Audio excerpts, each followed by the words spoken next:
dahulu, nama saya Elisa Triaulia, nomor absen 3. Nama saya Siti Nurul Hasanah, nomor absen 24. Nama saya Ina Palina, nomor absen 8. Nama saya Safi Laura Melani, nomor absen 26. Nama saya Salsia Amelia Putri, nomor absen 22. Nama saya Farina Rasma Andini, nomor absen 2. Mari kita langsung ke materi. Kemerdekaan. Masa revolusi kemerdekaan adalah masa di mana terjadinya peristiwa pemberontakan dan perlawanan dari Belanda untuk kembali menguasai Indonesia setelah kekalahannya dari Jepang. Nah, kenapa sih pada masa itu tuh disebut masa revolusi kemerdekaan? Setelah Soekarno memproklamasikan kemerdekaannya pada tanggal 17 Agustus 1945, terbentuklah negara Indonesia di mana terdapat bangsa di dalamnya. Dengan kemerdekaannya ini, Indonesia telah memiliki kedaulatan sendiri dan diakui oleh negara-negara lain sebagai negara yang sudah merdeka. Tetapi setelah itu Belanda kembali datang ke Indonesia. Padahal Indonesia baru saja terbebas dari penjajahan Jepang. Tapi Belanda kembali lagi ke Indonesia tepat setelah kemerdekaan Indonesia, yaitu pada tahun 1945. Nah, ternyata kedatangan Belanda ini nggak sendiri. Dia meminta bantuan kepada negara-negara sahabatnya, yaitu Inggris dan Amerika, untuk membantu membersihkan penjajahan Jepang di Indonesia. Pada masa itu, Indonesia harus berjuang mengusir Belanda yang kembali datang ke Indonesia setelah ratusan tahun berada di Indonesia. Pada masa itu, Indonesia melakukan revolusi, yaitu seperti diplomasi, peperangan, dan pemberontakan, karena Indonesia nggak mau kalau harus terus-terusan dijajah oleh Belanda. Nah, makanya pada saat itu, mengapa disebut masa revolusi kemerdekaan? Kapan sih terjadinya masa revolusi ini? Nah, masa revolusi ini itu tuh terjadi bahkan saat Indonesia sudah memproklamasikan kemerdekaannya. Jadi Belanda tuh kayak nggak suka gitu loh kalau misalnya Indonesia tidak suka atau tidak mau mengakui kemerdekaan Indonesia. Nah, jadi setelah itu tuh banyaklah pemberontakan peristiwa yang terjadi. Nah, salah satunya yaitu agresi militer Belanda I yang terjadi dari tanggal 21 Juli 1947 sampai 5 Agustus 1947. Dari pemberontakan ini lahirnya perjanjian Renville. Tapi perjanjian Renville itu diingkari oleh Belanda sehingga terjadilah lagi agresi militer Belanda II yang terjadi dari tanggal 19 Desember 1948 sampai 7 Mei 1949. Dari agresi militer Belanda yang kedua ini lahirlah lagi perjanjian yaitu Rembrandt.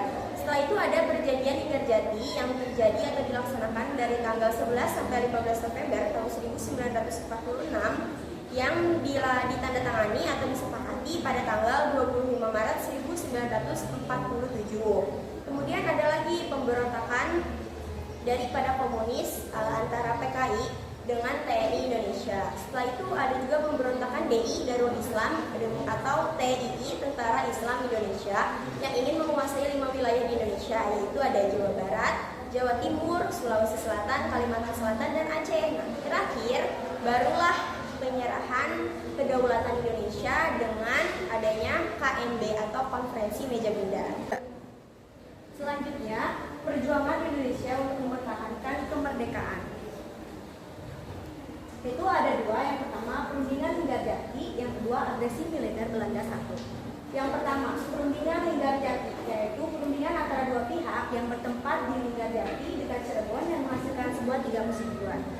Apa aja sih 3 persetujuan itu? Yang pertama, Belanda mengakui wilayah yang mencakup Jawa, Sumatera, dan juga Madura. Belanda harus meninggalkan Indonesia sebelum tanggal 1 Januari 1949.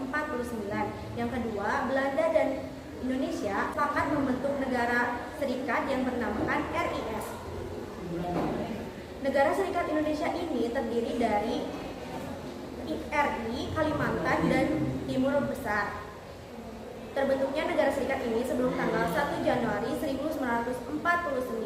Yang ketiga, Indonesia Belanda membentuk Uni Indonesia Belanda yang dipimpin langsung oleh Ratu Belanda. Yang kedua yaitu agresi militer Belanda I. Aksi militer yang dikarenakan Belanda melanggar perjanjian Linggarjati. Tujuan agresi militer Belanda I ini yaitu untuk meningkatkan perekonomian Belanda, yaitu dengan cara mengambil sumber daya alam Indonesia.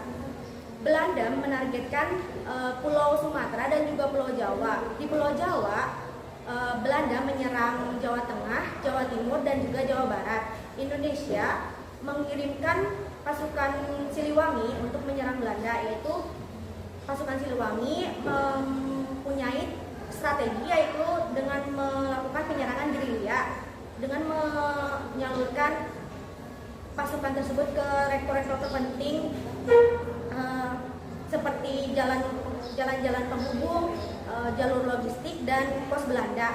Dan pada akhirnya pasukan Siliwangi memenangkan pertarungan tersebut, yaitu dengan mengalahkan perkebunan rektor terpenting yang ada di Belanda.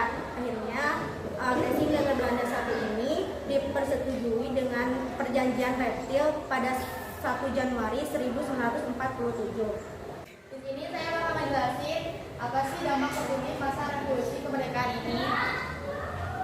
Yang pertama, menyebabkan munculnya tanaman jenis berumur pendek, sehingga intensitas penanaman per tahun menjadi bertambah dari sekali menjadi 2 kali atau 3 kali per 2 tahun. Akibatnya, tenaga kerja yang dibutuhkan menjadi lebih banyak.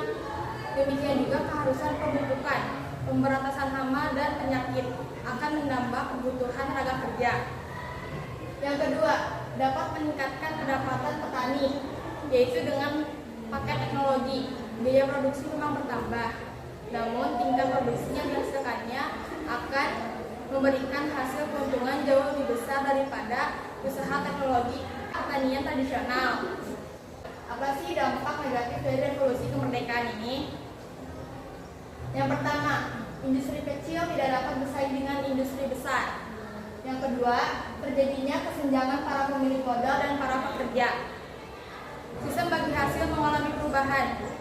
Sistem panen secara bersama-sama pada waktu sebelumnya mulai digeser oleh sistem upah.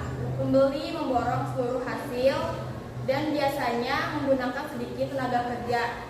Akibatnya kesempatan kerja di pedesaan menjadi berkurang.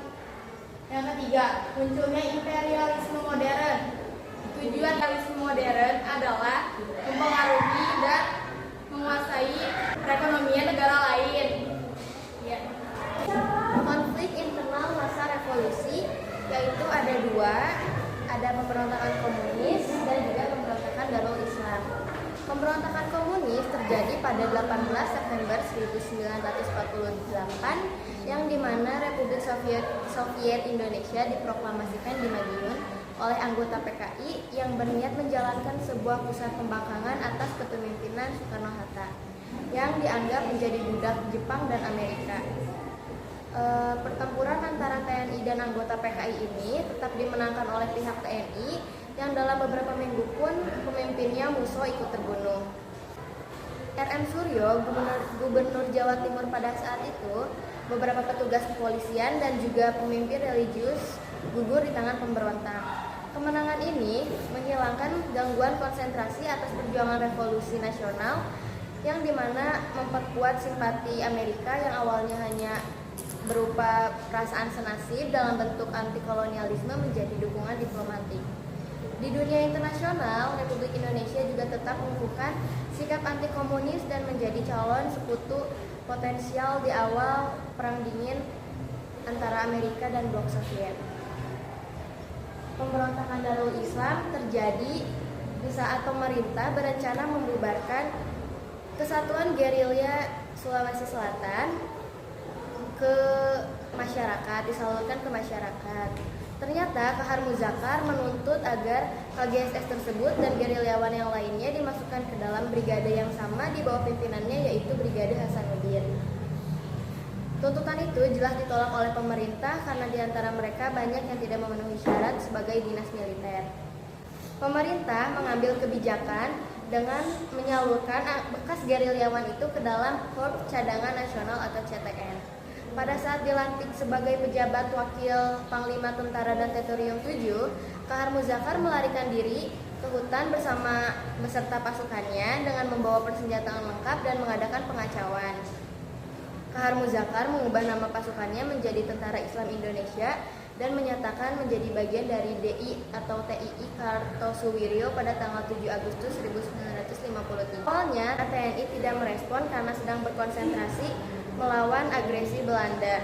Namun setelah semua teritori kembali disatukan pada tahun 1950, pemerintah mulai menganggap Darul Islam sebagai ancaman, terutama setelah beberapa provinsi menyatakan bergabung ke dalam Darul Islam. Perlawanan ini mulai dipadamkan pada tahun 1962 dan tanggal 3 Februari 1965 Kahar Muzakar tertembak mati oleh TNI pada sebuah baku tembak. Bagaimana akhir dari masa revolusi kemerdekaan? Peristiwa yang menjadi akhir dari masa revolusi kemerdekaan adalah pengakuan kedaulatan Indonesia oleh Belanda pada 27 Desember 1949 melalui Konferensi Meja Bundar atau KMB yang dilaksanakan di Den Haag, Belanda sejak 23 Agustus hingga bulan November 1949. KMB dipimpin langsung oleh Wakil Presiden Indonesia, yaitu Bapak Muhammad Hatta. Perundingan pun diketahui berjalan dengan alot dan lamban.